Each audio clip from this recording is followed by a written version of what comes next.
ആമയും മുയലും അഹങ്കാരം പാടില്ല. ഒരിടത്ത് ഒരു മുയലും ആമയും ഉണ്ടായിരുന്നു. തനിക്ക് വേഗത്തിൽ ഓടാൻ കഴിയുമെന്ന കാര്യത്തിൽ മുയലിന് വലിയ അഹങ്കാരമായിരുന്നു. പാവം ആമയെ കാണുമ്പോഴൊക്കെ മുയൽ കളിയാക്കുമായിരുന്നു. ഒരു ദിവസം മുയൽ ആമയെ ഒരു ഓട്ട മത്സരത്തിന് വെല്ലുവിളിച്ചു. ആമ അത് സ്വീകരിച്ചു. മത്സരം തുടങ്ങി. മുയൽ വളരെ വേഗത്തിൽ മുന്നോട്ട് കുതിച്ചു. തിരിഞ്ഞു നോക്കിയപ്പോൾ ആമയെ ദൂരെയെങ്ങും കണ്ടില്ല. ഈ മെല്ലെപ്പോക്കുകാരൻ ആമ ഇവിടെ എത്താൻ ഒരുപാട് സമയമെടുക്കും. അതുവരെ ഈ മരത്തണലിൽ കിടന്ന് ഒന്ന് മയങ്ങാം മുയൽ വിചാരിച്ചു. മുയൽ നല്ല ഉറക്കമായി. എന്നാൽ ആമ ഒട്ടും വിശ്രമിക്കാതെ സാവധാനം ലക്ഷ്യത്തിലേക്ക് നടന്നു നീങ്ങി.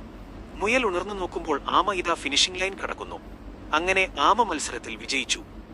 ഗുണപാഠം: അഹങ്കാരം അടിയറവ് പറയും. സാവധാനത്തിലാണെങ്കിലും സ്ഥിരതയോടെയും കഠിനാധ്വാനത്തോടെയും ചെയ്യുന്ന കാര്യങ്ങൾ വിജയം കാണും.